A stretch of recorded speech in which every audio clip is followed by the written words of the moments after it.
Pag-usapan tungkol nga po dito sa ating preparation para ngayong pagsisimula ng Holy Week, Semana Santa, marami-rami na po ang bumabiyahe, kaugnay po ng mga provincial bus na mga usapin ngayong panahon na to, makakausap po natin. Nasa linya na po si Alex Yage, ang Executive Director ng Nagkakaisang Samahan ng Nangangasiwa sa Panlalawigang Bus sa Pilipinas Incorporated. Magandang umaga po sa inyo, Sir Alex. Magandang umaga, Ma'am Maricel at saka Arnold. Magandang umaga sa lahat na nakikinig sa ating ngayong umaga. Opo. Sir Alex, una po sa lahat, ngayong Holy Week, gaano po ba kadami yung inaasahan natin na dagsa ng mga pasahero na gagamit ng mga provincial bus pauwi sa kanilang mga probinsya? Actually, itong 2025, ina-expect namin na magkakaroon ng malaking dagdag ng mga pasahero pa uwi ng probinsya dahil marami kasing mga nagbago ngayong 2025 eh. For the first time since the pandemic, nagkasabay yung bakasyon ng mga eskwelahan sa summer vacation. So, ina-expect namin na maraming mga mag-aaral ngayon, mga bakasyon na sila ngayon, makakadagdag ito sa mga pasahero na uuwi ng probinsya. Bukod doon sa may mga reunion at saka may mga outing, kasi ito rin yung pagkakataon na maraming umuwi at may mga religious festival sa kanilang lugar at saka magbabakasyon din sa mga probinsya. Ilang percentage po kaya yung tansya ninyo na posibleng madagdag dahil nga po nasabay ng bakasyon, baka nasabay pa doon sa mga events sa probinsya, reunion, mga ilang percentage po? Ang kung titingnan kasi natin yung volume ng pasahero last year, very limited pa kasi yung volume eh. So, I think naitalaga ng PITX last year is about around 2 million eh. So in-expect nila at this summer, this 2025, nasa 2.5 million. So siguro mga 25% siguro, approximately, kasi lahat din ng mga provincial terminal sa loob ng Manila, bukod sa PITX, open din, no? Katulad sa Pasay, Bendia, sa Sampaloc, sa Monumento, pati EDSA ay mga maraming terminal, mga provincial terminals dyan, inalaw din kasi ng MMDA ng paggamit namin ng EDSA during this Holy Week. Ito pong sinasabi ninyo na 2.5 po ba? Tama? 2.5 million? For the whole period po ito ng Holy Week? For the coverage ng Holy Week, kasi nagsimula noong April 9, inalaw na ng MMDA yung paggamit ng EDSA from 10 ng gabi hanggang 5 ng umaga. At ang LTFRB naman ay nagbigay sa amin ng 1,000 na special permit na mga buses na papunta ng probinsya from April 11 to April 27. So, tingin ko sapat na ito kasi during the past month, bukod sa magandang weather ngayon, hopefully magtuloy-tuloy itong magandang weather, ay yung mga improvement ng mga kalsada sa mga tollway natin na nagkaroon na ng widening at marami ang palagay ko yung turnaround time ngayon ay mas mabilis kumpara nung mga nakaraang mga Holy Week natin. Sir Alex, tatanong ko lang kasi kanina, sabi ko nga, so nag-issue ng more than 1,000 na mga special permits. Ibig sabihin po niyan, dadagdag yan sa volume ng mga babiyahing mga bus. Ngayon, pagkahuba ganyan na nag-i-issue ng mga dagdag permits ay ina-applyan yan at chine-check din yung mga bus na babiyahe ng probinsya?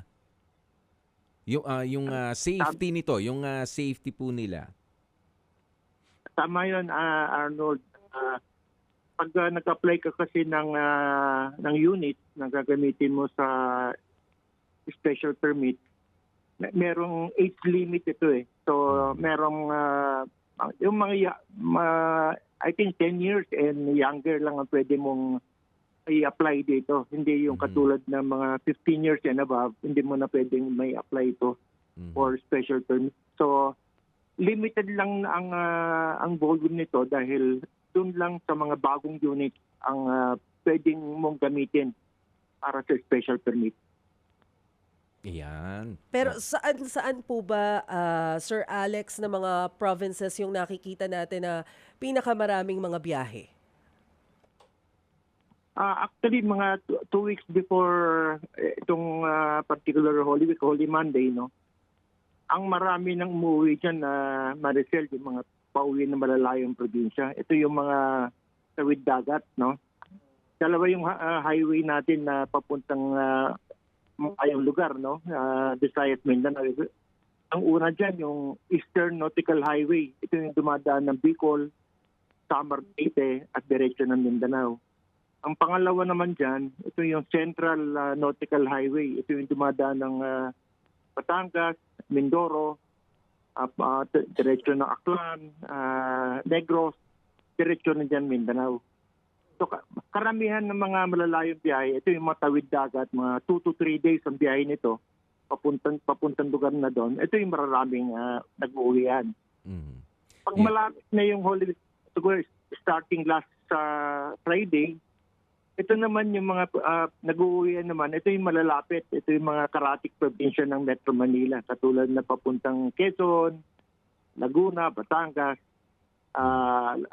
Dito naman sa norte, ito yung mga papunta rin ng mga karatig probinsya ng Metro Manila, Pampanga, lalo na dyan sa Baguio, no? Baguio, maraming pumupunta ron kasi bukod sa malamig ang panahon, tourist destination yun eh. Tapos sa Pangasinan, napakaraming beaches diyan. At sa Ilocos naman, Cagayan, napakaraming mga magagandang simbahan na maraming nag-uwian dyan, maraming mga fiestahan dyan sa lugar na yan. Kaya talagang maraming, pag malapit na yung especially ngayon itong linggo na to, no? Ito yung malalapit na biyahe. Ito yung mga commuter operation na tinatawag nila. Puntang Bulacan, Pampanga, Tarlac. Ito yung maraming pag-uwian. Sir Alex, syempre meron nga hong 1,000 na mga permits sa mga bus yung pinag-uusapan natin. Pero saan po tayo kumukuha? Sapat din po ba ang numero ng mga driver na magmamaneho nito mga bus na ito? Kasama rin po ba sila doon sa inia-apply ng grupo ninyo? Actually, sa pagdating sa yung malalapit na biyahe, ito na yung mga ibang mga Metro Manila na mga prangkisa. Meron kasi makasamahan din sa operators na meron silang affiliate city operator. Nako, Sir Alex.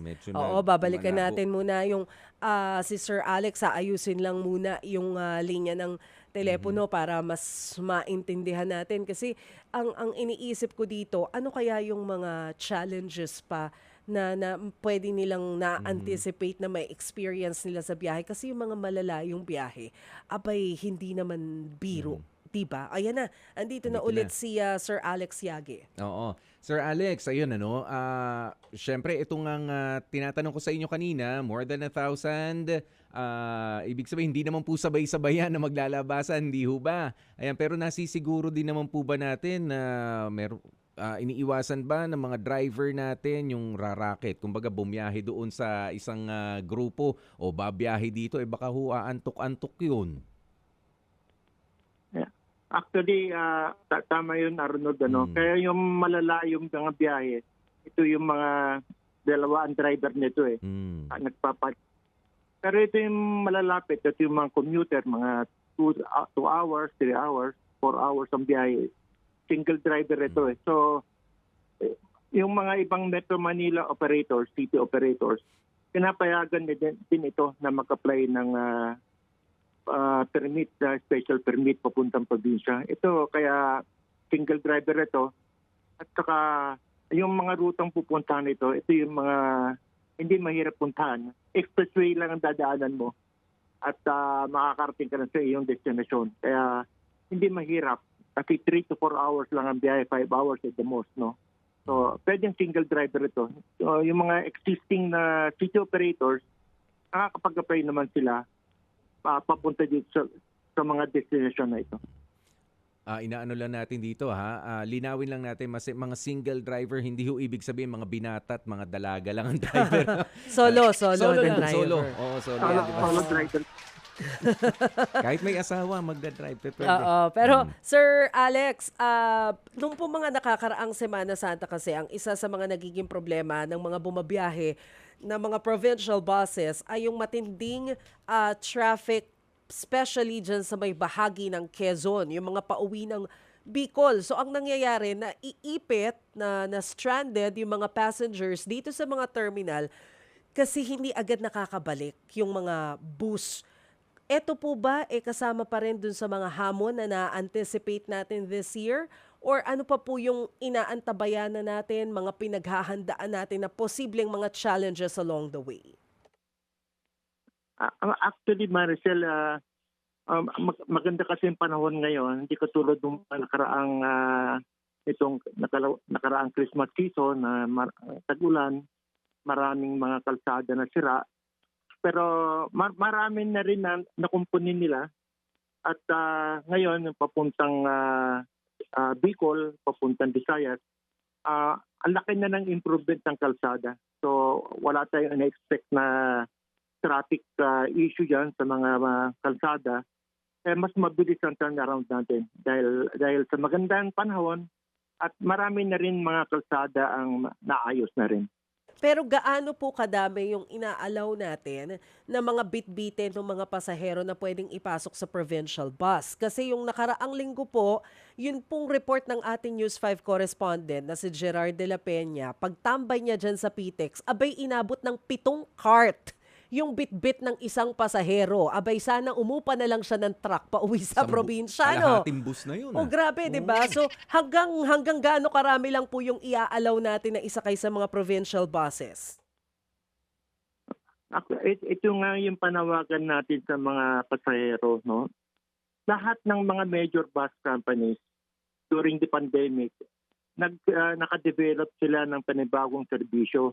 Ito yung tawag nila na cargo padala o yung mga bagahe nila pwede nilang ipadala sa bus din, no? Sa kanilang mga probinsya. So pagdating ng biyahe nila, ngayon kunyari itong Holy Week, ayaw nila magdala ng maraming bagahe at makakastorbo doon sa kanilang pagbiyahe, pwede nilang ipadala sa cargo para hindi na kailangan uncomfortable nilang mga biyahe. At makakasiguro ako, pwede naman mag-online booking. Ang daming pagkataon na mas maginhawa ngayon ang pagkuha ng ticket at pagbiyahe ngayon sa mga probinsya. Pero hindi po ba too late kung ngayon lang sila magbubook for cargo? Kasi Lunes Santo na eh. Baka hindi po ba ubusan na rin yung booking for cargo? May mga reservation na Maricel, ito usually ang unang napupuno. Ito yung mga luxury bus, mga sleeper bus, mga first class buses, 1 by 1 by 1, 2 by 1, may comfort room. Ito usually ang unang napupuno. Pero yung mga regular buses, regular aircon buses, at saka yung mga ordinary buses, yung mga hindi air condition, ito yung mga walang reservation. Ito yung marami. So, ang problema lang nito, wala kang reservation, pipila ka. Pagdating mo sa terminal, pipila ka. So, hindi guaranteed yung upuan mo. So, pagkakaroon ka lang ng konting abala dahil may pila, tulad kung meron kang advance reservation, meron ka ng guaranteed na seat number. Pero advisable pa rin po ba na mag-walk-in sa mga terminal para bumili ng mga ticket? Kasi sinasabi niyong pila, gaano ba katagal na pila yan para nakakatakot? Hindi. Alam mo, meron namang mga Facebook pages, mga authorized Facebook at saka mga connection yung mga major bus companies. So kung meron kang Android phone, pwede kang mag-online booking, pwede kang magtanong sa mga respective bus companies at may advice ka kasi hindi lang naman PITX ang terminal dito sa Metro Manila. For example, punta ka ng Baguio, pwede ka pumunta ng PITX. Maraming Baguio doon. Pero sa Pasay, meron doon. Maraming malalaking bus company na papuntang Baguio doon. Sa Cubao, meron. Sa Sampaloc, meron. Sa Caloocan, meron. So, hindi lang issue, baka yung nakita ng inyong correspondent ay PITX lang. Ang biyaheng papuntang Baguio, siguro 6 mga bus terminal dito na pwede nilang gamitin. Oo, pero para po hindi na rin makaabala yung ilang mga pasahero natin na planong sumakay ng mga provincial buses pa uwi, ano po yung mga bagay na hindi nila dapat bitbitin? Allowed pa ba yung mga manok? May nagtatanong ngayon, panabong na manok daw. Oo. Pwede pa bang i-transport sa ngayon? Actually, ayun ang kailangan nila ng advance booking. Kasi mayroong mga bus companies na meron silang tinatawag nila na pet-friendly na biyahe. So as long as kailangan nito yung advance booking, no? So katulad nyon, dadali mo yung inyong aso, no? So may mga requirements yan. Kailangan naka-diaper, meron sariling upuan, meron sariling cage, ganon. Pwede ka magdala ng manok. At kailangan lang may dala ding carrier yan. At kung willing ka na, ilagay nila sa baggage compartment yung sa baba, no? Kawawa. Medyo kawawa. Meron mga requirements na ganyan na kung kailangan mo magdala ng mga pets mo, kailangan na mas maganda kung advance ang booking mo. Sir Alex, balik lang po ako doon sa mga driver nga natin. Sabi niyo, pagka nga talaga malalayo ang biyahe ay required na 2 magkarelyebo na driver ang magkasama sa isang bus. Tama po, no? Ayan, pero syempre, with all due respect sa mga driver at sa inyong nga pong organisasyon, ano, kayo po ba ay merong kinakonduct din na drug test para makasiguro ang mga biyahero? O hihintayin pa natin ang LTFRB na mag-utos na magbigay sila or sila mismo magbigay ng random drug testing para sa mga drivers natin? Halos lahat po ng mga major bus companies na kasapi po namin ang aming samahan ay meron po silang random drug test na sinusunod. At katulad po ng mga economical driving, defensive driving, meron po kaming mga seminar na yan, including pati sa mga konduktor natin na customer satisfaction seminar. Meron na tayong mga seminar na ganyan para kailan mabawi naman yung mga pasahero yung kung magkano yung binabayad nila. Kailan magandang servisyo naman. Ayan, kasi iniiwasan nga ho natin yung mga akusasyon at yung pagka may mga nai-involve ho sa disgrasya, ano, lalong-lalo na pinaka-iniiwasan natin, mamukat-mukat mo, wala palang tulog o kaya naman under the influence. Well, noon yan. So ngayon pala meron na kayong mga ganitong programa rin within your organization. Tama po yan. Meron na ba kayo nahuli, sir? So far? Na na nagda-drugs na driver tsaka konduktor, at least in this period?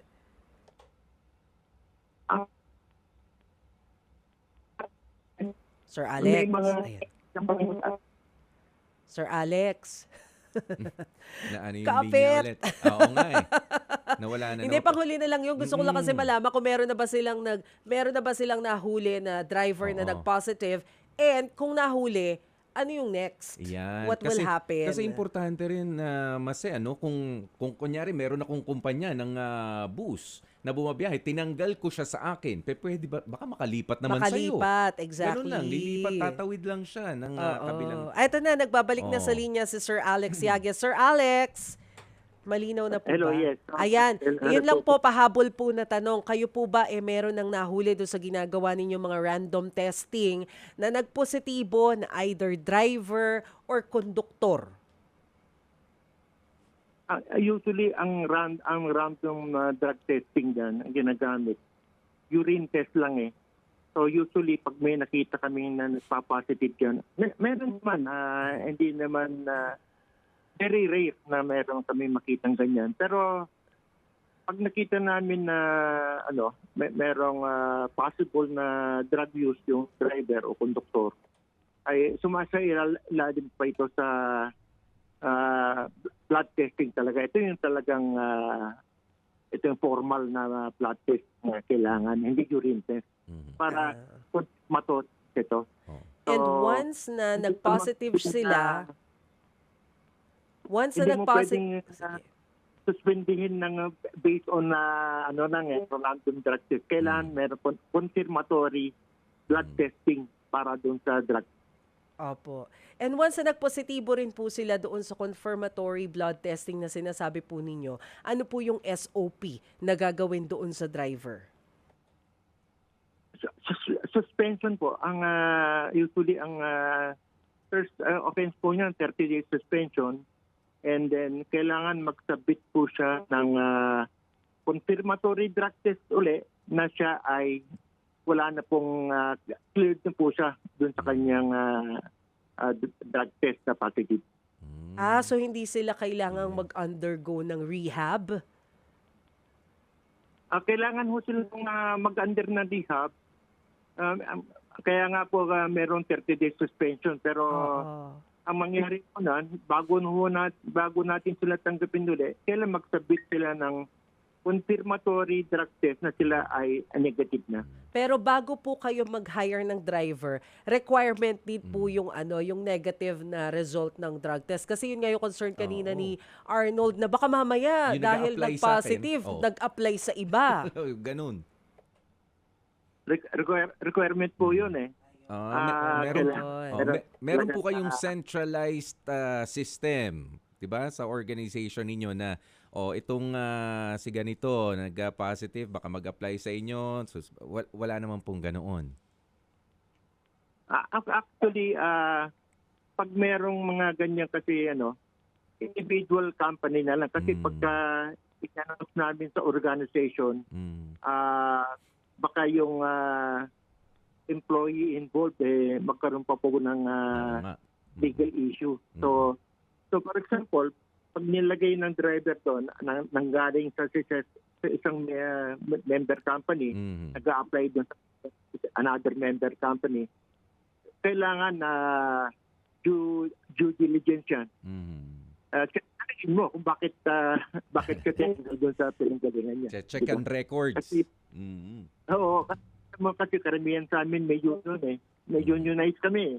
Opo. So usually pag tinanggal yan ay sabihin mo lang merong due process, meron siyang violation sa company regulations, kaya siya tinanggal. So hindi siya specific na nakalagay doon na kasi drug user siya. Kasi otherwise baka magkaroon kami ng legal issue. Yeah. O sige, Sir Alex Siage, ano na lang po ang mga paalaala natin, ang final statement ninyo para sa mga babiyahe ngayon at syempre sa mga miyembro nga po ng grupo ng nagkakaisang samahan ng nangangasiwa sa panlalawigang bus sa Pilipinas Incorporated.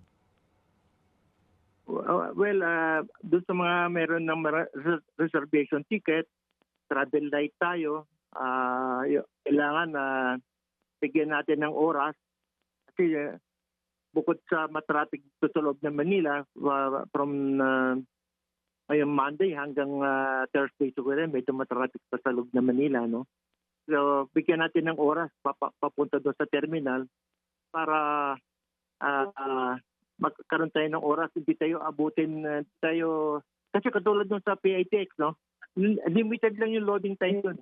Meron ka lang mga 20 to 30 minutes na loading time. Pag dumating ka doon, late ka doon sa iyong schedule ng dispatch, nakaalis na yung bus, may iwanan ka. So, ganon din sa mga terminals na schedule ng biyahe. Kung yari 10 o'clock ng umaga o 11 o'clock ng umaga, may reservation ticket ka. Pag na-late ka doon, hindi mo naaabutan yung iyong biyahe. Travel light, Pagkatapos, kailangan lang natin ng mga dagdag pasensya kasi siyempre hindi natin maiwasan may konting problema along the way. Para maiwasan din ha sa mga driver natin yung mga road rage incidents na ganyan. Huwag mainit ulo. Oo. Tama po yan. Kailangan relax lang, Oo. makatingin panahon, Semana Santa ngayon, kailangan pagbigyan natin yung mga kapwa natin motorista. Okay. Sige po. Sir Alex, sorry pahabol. Last one na lang Opo. talaga. Kapag ba kami ibabiyahe, sasakay ng provincial bus, anong oras kami dapat naroroon sa terminal para hindi kami maging cause ng abala? Kasi di ba sa airport, at least 3 hours before kapag international flight. 2 hours pag domestic. Pagka sa bus, ilang oras? Mga 2 oras, Maricel, kasi dito sa PATX, napakaraming bus na nandyan, napakaraming. Kasi bukod sa bus, na provincial bus, nandyan din yung city bus, nandyan din yung mga modern jeepney, nandyan din yung mga maghahatid, magsusundo ng mga pasahero. So, 2 oras. Kasi limited yung time frame ng loading and unloading. Mga usually 20 to 30 minutes lang. Pag na-late ka doon, sa window na yon, usually yung bus mo nakaalis na. Okay. Sige po. Marami pong salamat sa inyo, Sir Alex Yage, ang Executive Director ng nagkakaisang samahan ng nangangasiwa sa panlalawigang bus ng Pilipinas. Maraming salamat po. Kita mo naman, Mas.